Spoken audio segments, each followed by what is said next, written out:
Let's get started.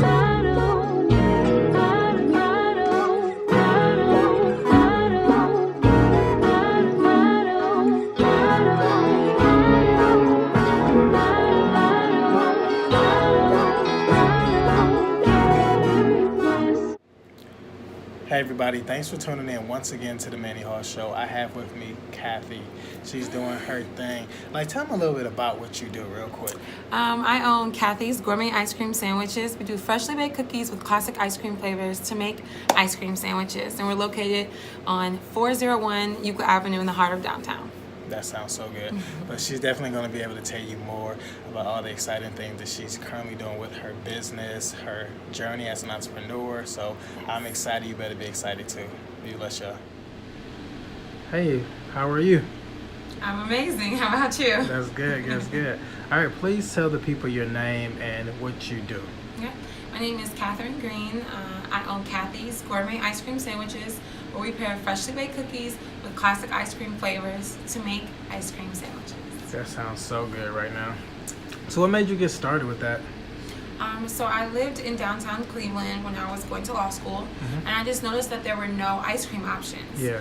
And I really wanted something that I could walk into and order an ice cream sandwich or a scoop or a sundae or a milkshake. Yeah. And that's when the first idea came. And then one time I was just in my kitchen baking, and just a light went off to combine my freshly baked cookies with my ice cream. Yeah. And when I did that, I'm like, this is magic right here. Yeah, absolutely. So that's what really prompted the idea for Cathy's. Yeah. You know what? And it's so good, like, just to think of times where I've, like, mixed a chocolate chip cookie with some ice cream, or, like, some apple pie with ice cream. It's like, there's so many amazing things to do with ice cream. Right. It's, like, awesome. So, when you were a kid, did you have that fascination with Not sweets? at all. I initially, when I was a kid, I wanted to be an actress. Okay. And then from there, I wanted to be an attorney. And then after law school, I obviously left law and went to ice cream and business. Yeah. But it's pretty cool, though, how it mixes, because now you have that law background, so now you know all the business law information. So somebody's going to have a really hard time trying to get over on you. Yeah, no, it's definitely, I believe, that formal education really helps me in negotiating my deals, and working with people, and then just even problem solving, really being a solution-based person. Absolutely. I really got those skills from law school. Yeah. No, what made you originally want to go into law? My family. So Okay. I come from a family of legal professionals, attorneys and judges, and that's what really made me desire to go into law. Got you. Now, was it more of a push or a desire? Desire, for sure. Okay. All right. So it was like your dad or mom a lawyer? My mom is an attorney, and then my uncles are attorneys. I have like 4 uncles that are attorneys. Oh, wow. About 2 uncles that are judges, so it kind of runs deep in our family. Yeah, that's pretty cool. So how was, like, Thanksgiving and Christmas dinners with all these lawyers and judges around? A lot of fun. A lot of debates. And just lots of good time, laughter. Absolutely. All right, so now what school did you go to? I went to Spelman College in Atlanta, Georgia for my undergraduate, and then I went to Cleveland Marshall at Cleveland State University for law school. Gotcha, representing. So when you were there, that's when you kind of started to have these ideas, because there were limited options in downtown Cleveland. Exactly. You know, like I said, I think with business, you need to be a problem solver. You need to be able to look at what is lacking in the market, and then how you can make it better. Come up with a solution and make it better with anything else that's out there, or if nothing's out there, make it even better, because then you'll be the only one. So absolutely. So walk us through, like, that journey of getting started, because this is like a really unique niche market that you're in, and so, like, really walk us through that. Okay, great. So I came up with the idea of ice cream sandwiches. So we're really big on, like, our cookies. Those are all of our homemade recipes. We make them fresh in-house every single day. We do flour, sugar, butter, the raw materials. So I definitely would say, first you need to have a really good concept, something that is unique. Then from there, all the formalities come, right? You need to have a business plan. That's very, very important. And a lot of people just go and just try to do it at whim, but you need to have a business plan. That's one. Absolutely. You need to do your financials, and that means you need to have financial projections. You can go on Google and Google those. There's so many templates you can use. Excel is your friend. Yeah. I highly recommend using that. come up with your business plan and your financial projections. Then from there, you have to come up with, obviously, how are you going to finance this? Is it just money you already have? Are you going to bootstrap it yourself? Are you going to go get capital? Are you going to raise capital? Are you going to make it debt, or are you going to give equity into your company? Equity means a percentage of your business. So are you going to be doing those things? I think it's very important to decide early on which route you want to go. For Cathy's, what I did was, I knew that I didn't necessarily have a business background, so I started looking for business programs that I could be a part of. I did consider going to get an MBA, but I had just got done with law school, so and that would have been a lot. I was like, I don't know if I want to do this. Yeah. So I joined an organization called Bad Girl Ventures. Okay. If you go to that website, it's called badgirlventures.com. It's a program that they have in Ohio that supports women-owned businesses, and it's a complete 12-week program. You have to apply to be a part of it. They only select 10 businesses. At the end of it, they loan a certain amount of money. Being a part of that program really taught me a lot about business, and it really allowed me to start doing business with other female-owned businesses and companies. Gotcha. So from there, I still didn't have the money for Cathy's. I had no idea where I was going to get it from. But what I did was I continued to take steps as if I was going to be financed. I continued to look for the places in downtown that I wanted to lease space. And then randomly one day a family member called me, told me they had heard about what I was trying to do, and sent me a check. Nice. So to me, the biggest thing is, if you have a dream, you have a goal, and it may not be business, it could be something else, even something smaller, even taking a test, or losing weight, anything like that. Consistently take steps, no matter if you think you're making headway or not. You need to continuously be working toward that goal every single day. Yeah. That's very, very important. The power of persistence, don't ever underestimate that. So once I got the check, because I had already done that legwork, it was just go time. I knew exactly where I wanted to be. I knew the equipment that I needed. I knew the decor that I was going to have. I knew who my interior designer was going to be, my architect, all of those things. So before you get financed, I think it's even more important to know what it is that you want to do and how you're going to do it. Absolutely. So yeah, that's what started Cathy's. We opened up on West 6th Street in downtown Cleveland, and we were there for 2 years, and then now we've moved to East 4th. If you're familiar with East 4th, it's literally like the dining mecca of downtown Cleveland, and so we're very excited. We'll be opening up April 19th. That's awesome. And what I really love about your journey and story is the way that you prepped everything beforehand. And it's so awesome to do it that way, because for entrepreneurs and business owners that try to do it the opposite way, they find all the challenges there. So it's like you had no idea that this great opportunity was going to come in terms of that financial support. Correct.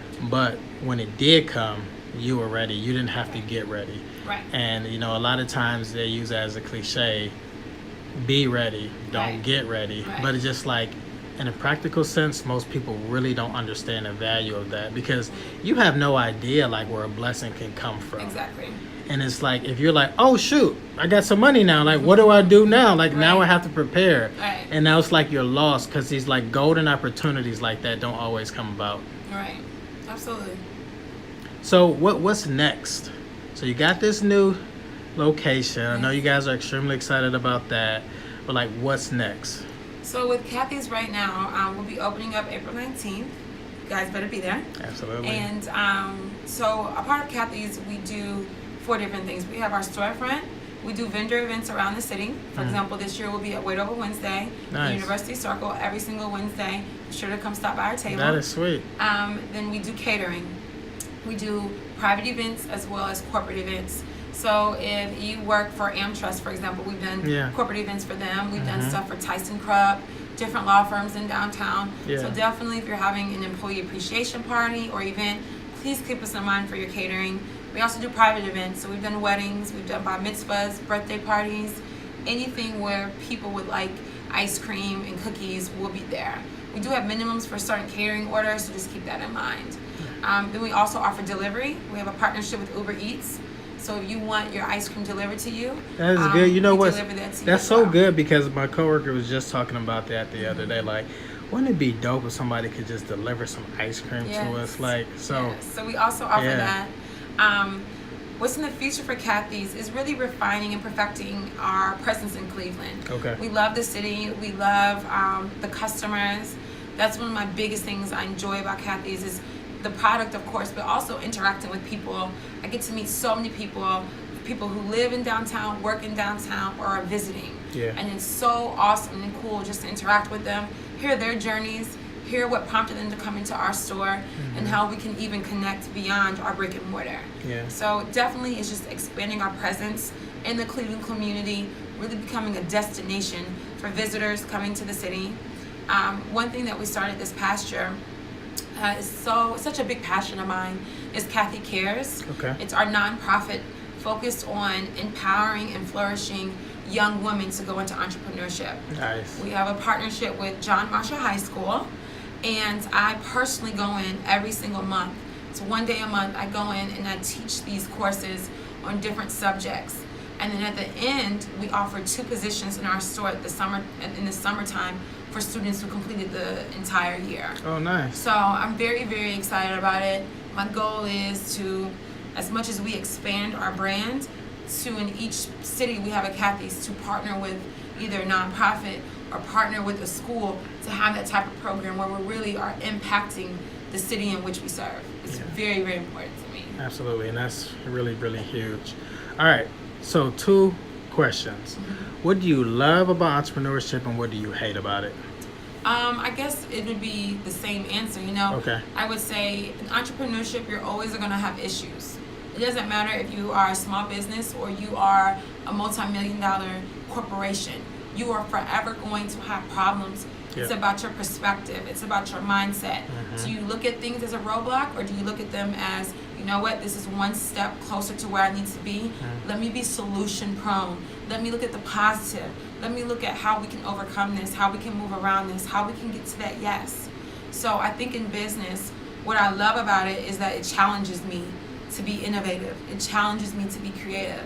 The same thing that sometimes you can hate that, right? Yeah. Because you always have to come up with something to overcome an issue or an obstacle. Yeah. So that's one thing I would say to entrepreneurs.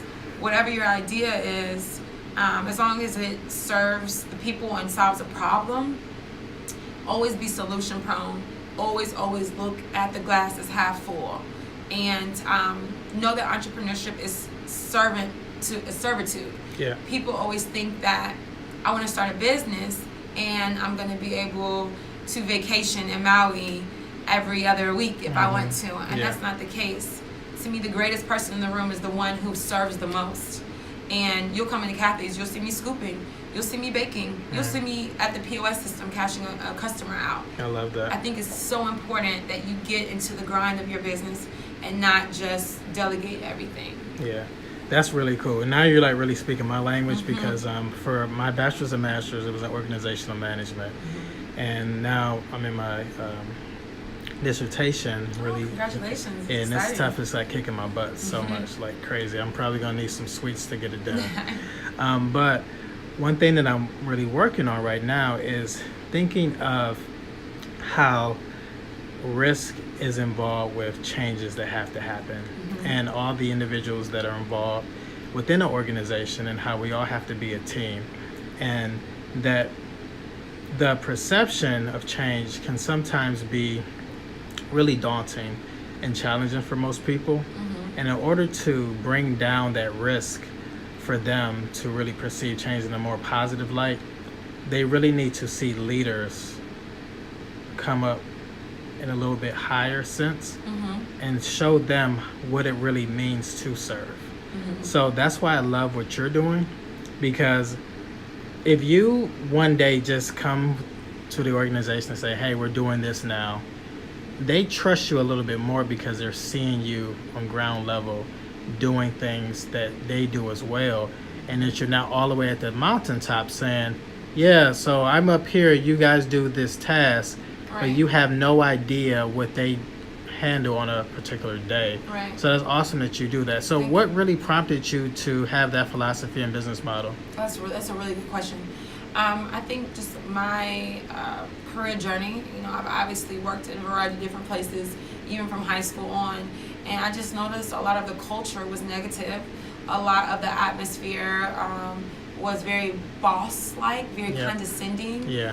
And that happens a lot when the founder, the leader of the organization becomes detached from Yeah. it. And I wanted Cathy's to be a place where employees felt valued, appreciated. I still expect them to live up to perform at the standards that we've set, Right. but to do it in an atmosphere that encourages that, Right. that is a positive, that's welcoming, that's fun, that's jovial, that's exciting. Those are things that were very important to me. And I learned that from the things that I did not like throughout my journey, and then also things that I did like in different positions I had. Yeah. So that is something that's very, very important to our brand, and that will transcend to every single store we open. And then also, a happy employee makes for happy customers, right? Absolutely, yeah. If you're coming into our store and someone is rude to you because they're having a bad day, that's going to negatively impact you, and then now it affects the brand. Absolutely. So it's very important that business owners who actually do employ people and who have to run a business, it's very important that you value your employees, and that you also you have high expectations of them. Yeah. But as you're valuing them, they're going to want to rise to the level of expectation you've set. Absolutely. And that's an excellent point as well, because a lot of times you'll find with some organization, if they're doing a more remedial task on a daily basis, Right. then it's just like, Absolutely. okay, well, I don't really expect them to come up higher because they're really awesome at just this particular task of bringing out customers or scooping the ice cream. And Right. I don't even want to expect anything else because their learning curve might be so difficult that it might not be really worth it.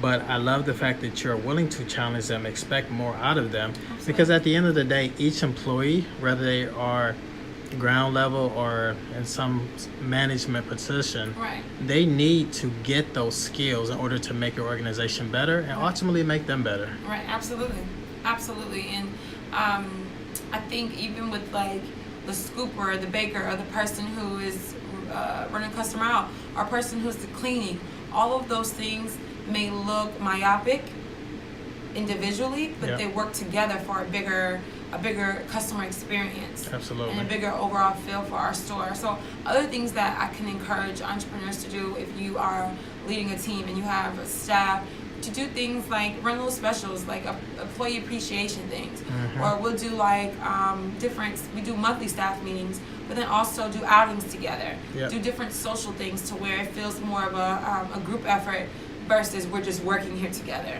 You know, those are different things you can do. Obviously, certain industries have higher turnover rates, Yeah. and that's okay. You just have to continuously keep that culture of positivity, of fostering a team environment, and that we want to look to good overall as a team. You know, I think those things are really important, and they'll transcend. And once that's the type of culture you want to have, even your customers will see that. Absolutely. And that's big. So who do you think is the most influential person right now in your life? Oh man, wow, that's a good question. I would say the most influential person would be my husband. Okay. For sure, it would definitely be my husband, who's also an entrepreneur, who's in real estate, and obviously he hears the highs, the lows, the gripes, the moans, the great things, bad things. Yeah. And I think it's important to have someone in your life that you can bounce ideas off of, and that can always encourage you to keep the long-term vision in the forefront of your mind. Yeah. So that would be definitely the most influential person in my life. That's what's up. All right, now who do you think, in terms of your past, really helped you get to the point that you are right now? Ooh, these are some good questions, man. I think the person who helped me get to where I am now, it would be two people. It would be my mother, for Okay. sure, who is just a source of inspiration and motivation and support. Gotcha. Emotionally as well as financially throughout my life, 100%. And then I would say one of the first churches I ever joined as a kid, Guiding Light Missionary Baptist Church, my pastor Charles Jackson, Okay. who truly just invested in me as a person. He really exposed me to historically black colleges and universities. I would have never gone to Spelman had I not went on a college tour that the church sponsored, Oh, wow, that he that's organized. nice. That's awesome.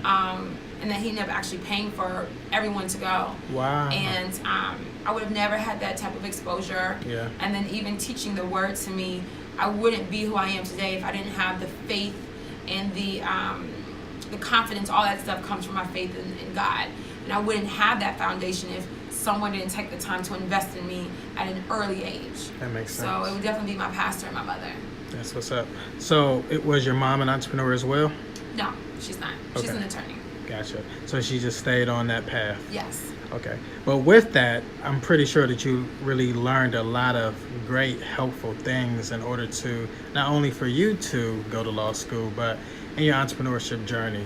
Because if you think about it, in terms of being a lawyer, you really have to not only argue a case correctly, but really be able to have all of your ducks in a row way before you go into that courtroom. Mm-hmm. So I think that looking back on what you said maybe 10, 15 minutes ago about having to make sure that Cathy's was duly prepared, every single thing that you needed, was probably partly from, you got some of that stuff from your mom as well. It's like, you probably seen her as a kid, even in your 20s or just early 20s, like, wow, mom really had to prepare for this. And you can't be playing around. Like, you got to know what you know. And I see the same way with you. Like, you are prepared. And that's awesome. Thank you. I appreciate that. Yeah. Do you agree with that? Absolutely. And I think, for me, like, it wasn't anyone in my family who were entrepreneurs, so Yeah. it was a little different. But, for sure, I think along the way you pick up different skill sets and different things that you take from this experience and from this experience to make yourself as a whole better. Sure. All right. So you talked about how you have this nonprofit portion Yes. of these young girls at John Marshall. Like, can you think of any young ladies that just really touched your heart? Like, man, this young girl right here, she's going somewhere. Absolutely. There are a few of them that you can just tell are budding entrepreneurs who think of things in a different way than most people. I don't believe entrepreneurship is for everyone. Absolutely. And I think a lot of times in the millennial age, I'm 29, but I started Cathy's when I was 26. Yep. And it seems like a lot of people really think it's not cool to work for someone anymore, right? It's like, Exactly, yeah. you're gonna what is it, the mantra, either go for your dreams or work for someone else who did that. All yeah, that. exactly. Right. I'm totally anti that. I think that entrepreneurship is for a select group of people. Just like I can't be a doctor. I hate blood, right? Yeah. I'm not a physician. I'm not an engineer. I'm not an architect. I'm bad at admin. I could not executive assist anyone.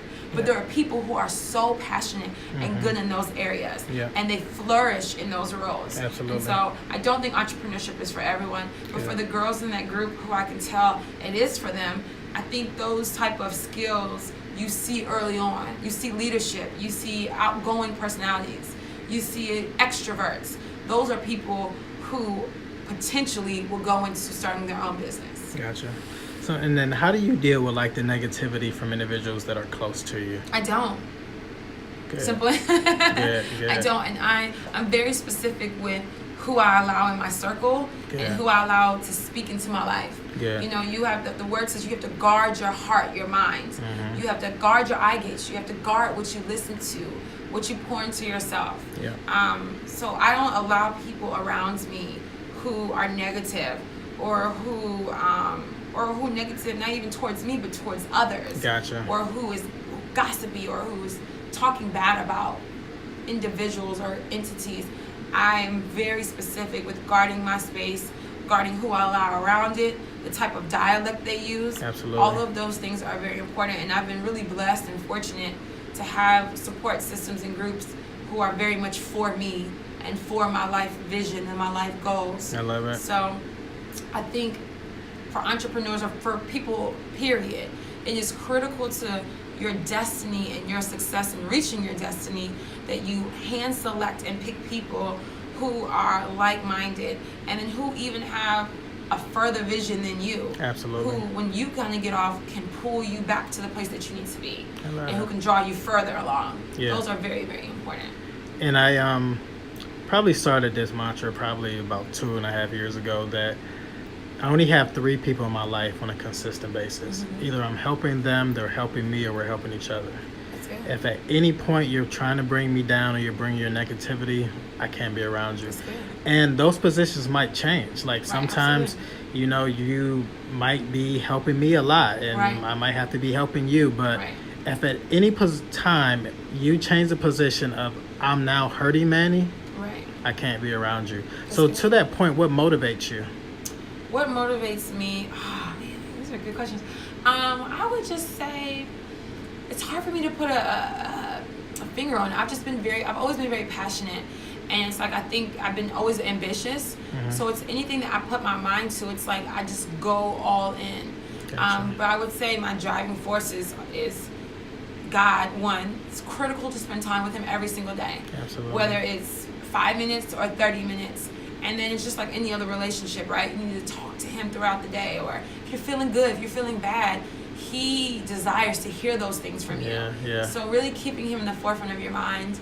Then my husband, obviously, he is very inspirational and always reminds me of my greatness. My mother, and then I'm also a mother myself of 2 children. And so for me, with them, I want them to see that you can have success spiritually as well as in the secular realm. Gotcha. You know, the word says that we should go out into the world and minister. You can't go out into the world unless you go out into the world, right? The world's not going to come to you. So I think you need to have spiritual success as well as secular success. Right. And I want to be able to model that for them. Yeah. So, and to that point, how do you balance, because this is always hard for me, that humbleness and pride? Because, you know, in the word, it definitely talks about pride. Absolutely. And we try our best as Christians to shy away from it because it's like, I don't want to be labeled as prideful. But I think that in a small sense, a little bit of pride, like within yourself and really knowing who you are, having some confidence does help on this journey. But how do you really balance, you personally, that part where you're trusting God, but you're also making moves yourself? Well, I think your trust should always be in God, not in your abilities. Absolutely. So I think that's the first thing. But this is a good point that I really want the church to change their paradigm thinking in this, because God wants you to be confident.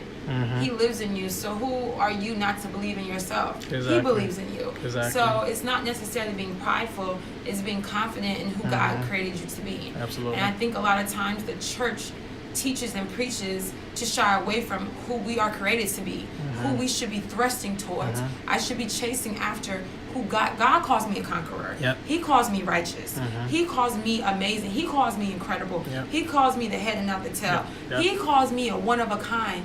He knew me. He formed me in my mother's womb before I was even thought of. Yep. He had all of these gifts and talents and things in me. And a lot of times the world and the church at times will make you want to, I might do it, Yeah, or I don't right. want to be this. No, it's time to turn it up for Christ, to Yeah. turn it up for what Absolutely. you believe in, to turn it up for what your dreams and your goals are. Absolutely, yeah. It does no justice to Him for you to shy away from who He wants you to be. Exactly. So I would definitely say for Christians and believers is to really go towards who you're supposed to be. Yeah. Go towards that confidence. Go towards that strength and all of that. Because as you're doing that, you're giving God glory. Because you're always keeping Him in the forefront of your mind, right? Absolutely, So as you're walking into that, He's still going to be glorified. So that's the biggest thing. I think you should always go towards your confidence, go towards your strengths and what Yeah. you're good at. Because it's like for anybody that, let's just say, that's in the Word of God or any historian that has done like something major, they had to believe in themselves. Like, Absolutely. you have to trust in God in order to get you there. But if you don't believe in yourself, then just believing in God is not going to help you walk down Absolutely. that journey, because there's going to be times when it's extremely tough. You're going to have to look at yourself in the mirror and say, all right, you can do this. Right. But if you're like, no, I can't do this, only God can, and you're just really sitting there paralyzed, Right. then you're going to wind up like a lot of people, because, you know, Les Brown often says that the richest place in the world is a graveyard. Graveyard. And it's like, that's so sad, but so real. It's like so many people had so many great inventions. And you hear this story all the time. Like, somebody will be watching something on TV or seeing in a magazine or something on social media, like, oh my God, I thought about that idea 5 years ago. And it's Absolutely. like, but you didn't do anything with it. Yeah. Well, and it's so funny you said that. So Les Brown actually got that from the late great Dr. Miles Monroe. Nice. He's the one who came up with that. You know, the greatest place with the most ideas, the richest place is the cemetery, and that's one person that's definitely been an influencer in my life. Dr. Miles Monroe, really, if you don't know who he is, YouTube him. He's so good, yeah. He is absolutely incredible, and his mission was to turn followers into leaders. Yeah. And he's really big on becoming who God created you to be. Yeah. So I would definitely say that is a big influencer. Definitely check out some of his YouTube videos because it will really speak to you thrusting and going towards who God wants you to be. Absolutely. So in terms of Miles Monroe, like, who else do you currently listen to, read? Absolutely. Like who's out here that's like, man, I gotta check them out. Yeah. Yes, Dr. Miles Monroe. Okay. And then I'm an avid reader. I love reading. It's very important. I have a doctorate degree, but I'm still a student. And I will be a student to the day I die. For sure. You need to always constantly be learning and growing. So a book that I'm reading right now is The Hollywood Commandments by Devon Franklin. Absolutely incredible. Yeah.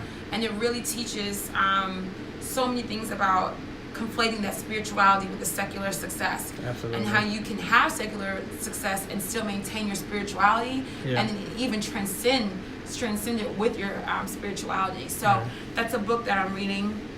7 Habits of Highly Effective People. Yeah. Excellent book by Stephen Covey. Really, I've read that book 3 times now. It's really timeless. It's, oh my gosh, it's absolutely incredible. And then, let's see here, Heather Lindsay. I would say that's someone that we're kind of like in the same kind of wavelength of what we're trying to do, but I really like seeing another fellow female business owner, wife, mother, and who's a believer, conflating all those things together. So I would say those are the people that are influential and good people to, I think, look towards information, look toward things. Of course, you can follow at Cathy Culture, which is my page, or even contact me for advice or information, things of that nature. But definitely those people.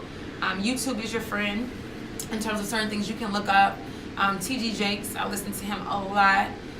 He just got a book that's going to be my next book to read. Man, that man writes so many books. Like, he's so dope. And each one of them be so good. And I think his book is called Soar. Yeah. And it's just about going after what God, desires for you to. So those are the books and the people I kind of listen to on a daily basis. And I listen to something like that almost every single day. Gotcha. So that's another thing. Like, I'm constantly trying to feed myself things that will help get me to where I want to be.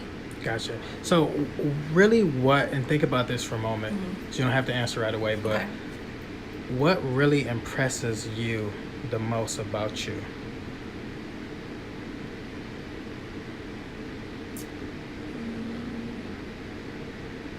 I think what really impresses myself about myself is my resilience. I think that you need to have that. And looking back over so many things, I have really perfected not worrying about things that I cannot control, and to be that problem solver, and to be persistent, and to continuously go after what I want. And even if you get 1,000 no's, all you need is one yes.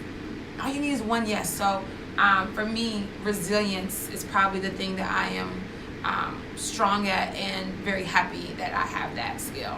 Yeah, that's good. Sure. And and the reason why I asked you that question is because as you were just talking, I had this flashback of being at the Word Church, seeing you come in the door, this young girl. And during that time, I was in ministry, so just seeing young, pretty girl, you and your friends coming in, and just to see you transform into who you are now, wife, mother, entrepreneur, business owner, like doing your thing, like Thank you. it's so incredible. Thank you. God is good, and I think that whatever life that you want to have, you can have it. It's just up to you to determine if that's what you really want. Yeah. We have 2 children, and I had our daughter right before I went to Cathy's, and then I had our son. So it's like, there's always will be reasons why you can't do something, right? There's Yeah. a gazillion excuses you can have, Yeah. but it's all about what you're willing to sacrifice, how hard you're willing to work. I don't really believe in a work-life balance. I think that certain things need more of you at certain times. Absolutely. And you have to speak to those times that require more when they do. Yeah. So And I just actually started to adopt that same model. I forgot the guy's name, but the guy that wrote 4-Hour Work Week. Yes. Oh, I can't remember his name either. But I've heard of that book. Like he's incredible. I love him absolutely. so much. But he was actually talking about that, and it's funny. One of the really great guys I love as well is Gary Vee. Oh my gosh, absolutely. Yeah, that's my man. Yes, Gary Vee is awesome.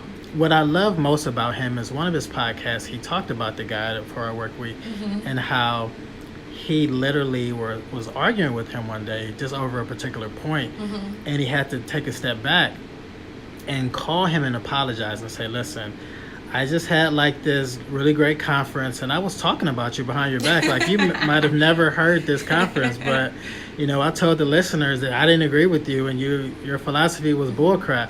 And when he did that, and it was just so incredible. Yeah. Because it takes a lot of humbleness to really be able to see somebody that's kind of doing the same thing that you are, making moves. Absolutely. And then you call them and apologize. Like that was huge. Yeah. And it's just like with all the individuals that I watch and listen to and read, the central theme is that you got to get out there and do your thing. And you can't really focus on who likes you, who doesn't. Because all those things don't really matter. And, one of the things Gary always says is like, he's a walking contradiction. Because in one respect, he cares so much about what everybody thinks and he really wants to help them. But at the end of the day, he really doesn't care about what they think at all because he has to keep going. Yeah. So it's like, to your earlier point as far as like having negative people in your life, I'm glad that you just really disengage from them completely because it's like, you can't really go where you want to go with having them there. It's like it might be a close relative, a friend, somebody from your church, and it's like you want to foster and keep those relationships, but in so doing, you really have to let go of your purpose. Absolutely, and I think that and you'll be able to discern whether someone's being negative and trying to draw you away, or someone is trying to give you constructive feedback. Absolutely, There's two differences. Absolutely. With the negative piece, it could be a coworker, it could be someone you have to work on a project with, it could be like, as you said, someone in your church congregation or your fellowship or someone within your family, and it's like, okay, I have to see this person. You don't have to engage with them about your idea. You don't have to engage in them about what your aspirations and your goals are. You need to shy away from them. Absolutely. I recently spoke at the Cleveland Metropolitan Bar Association. They had an International Women's Day, and it was 4 panelists on this panel. It was the biggest panel they had. It was in the auditorium. It was myself and 3 other beautiful Caucasian women, all in their 50s. One was in her late 40s. The rest of them were in their 50s, and one was in her early 60s. And here I am, 29-year-old African American girl. Right. I don't have 30 years of experience in the legal realm. Right. But guess what? I'm supposed to be there. Right. I was supposed to be in that space. I was supposed to Absolutely. share my story and empower other professionals there to go into entrepreneurship if they so chose to. Right. And so I say that to say, some people could have said, "Oh, Catherine, you wouldn't have anything to say to those ladies there," or your resume doesn't look like those people. Right. But you are given opportunities for a reason, and your story is important, and what you can do will impact the next person. And a woman there afterward came up to me, probably old enough to be my mom, and told me that how did I do this, because there were so many negative people in her life. She said, how do you do that? Because the people that I live with don't support my dreams. Wow. This was a woman, Caucasian woman, older. I had never met her before in my life, but because I shared my story, she was comfortable to come up to me in a very professional, setting, and come up to me and share such an intimate detail. Right. So I say all to say it's critical to your development and to reach your destiny that you become a professional at tuning out the negative noise, taking constructive feedback, which is important, and then going toward what you're supposed to be doing. I love that. So, a few more questions and we'll get out of here. You're a mom, you're a wife, business owner. My question is not how do you balance that, but really speak to the woman and tell them how to do it effectively. So in order to do it effectively, in order to do anything outside of you, you need to be right. So it's very important that you are self-loving yourself, taking care of yourself. You won't be able to give out anything if you don't have anything to give. Yeah. So definitely keeping Christ the forefront of your life. I cannot stress that enough. Reading your word on a daily basis. You know, that may seem very elementary, but I think it's so critical and important to you as a spirit for you to do that. So as a woman, God has certain things he wants for you to become specifically. So definitely reading your word, staying in tune with Christ, being balanced in terms of taking care of yourself. A lot of times you become married, and women, it's so funny, women tend to do this more than men. You get married and you never get your hair done, you never get your nails done anymore. But before the mister, you were laid out from top to bottom. So just making sure you keep who you are the same, and then evolving. Your husband can watch your children. Yeah. Go ahead and leave him, leave him, girl. Let Absolutely. him take care of the kids and let him form his relationship and his bond with his own children. Going out and doing things that you like. Keep being social if you're a social person. For me, that helps. And then I would really just say the reading and the things that you speak to yourself are all very important. As a woman, I think loving God, loving yourself, and then loving others. To me, that's the golden recipe. And at times, do I get tired? Absolutely. At times, do I feel overwhelmed? 110%. But that's where having such a positive support system is important, because those people will continue to remind you of the woman that you are. I love that. All right, so any last words as we wrap up? No, I'm just so excited that I was able to come out and work with Manny. This is such a great thing that he's doing, and I hope that whatever I said today really help touch, inspire, and motivate you to go towards whatever your dreams are. If you ever have any questions, I'm a super transparent, very accessible person. Please, please, please either contact me via email, call me.